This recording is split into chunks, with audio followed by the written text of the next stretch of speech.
বাড়িতে রান্নাবান্না ছাড়াও অনেক কাজকর্ম থাকে, আর এখন না বাড়িতে মা বাবা না থাকলে ওটা বেশি করে বুঝতে পারি। আগে যেমন সোনাই তখন ছোট ছিল, তখন কিন্তু আমি সোনাইকে নিয়ে থাকতাম, আর মা এদিকে সবজি কাটা, বাড়িতে একটু টুকিটাকি কাজকর্মগুলো সেরে রাখ আমার যাতে খুব সুবিধা হতো।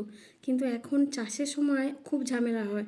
মা তো সেই সকাল থেকে বেরিয়ে যায়, আর সারাদিন কি রান্না করব কি করব আমার যেন কোনো মাথায় ঢোকে না। তাই যা থাকে ওটা করে রাখি, মা বাবা এলে যখন পুকুরে জাল দেয় তারপরে দুপুরে আর একটা রান্না চাপিয়ে দিই। কয়েকদিন হলো খুব সকাল সকাল রান্নাও করছি, যাতে অনেক কাজও সুবিধা হয়। আজকে রাতে সবজি আনা হয়নি, তাই আজকে সকাল থেকে দেখছিস বাড়িতে সবজিও নেই, কি রান্না বান্না করব সেটাও একটা সমস্যা। দেখলাম বাগানে মূলো শাক হয়েছিল, সেগুলোকে এক আঁটি মতো তুলে এনেছি, আর এদিকে বাছতে বসেছি। মূলো শাকে এই বর্ষা মামা একটু পোকা থাকে।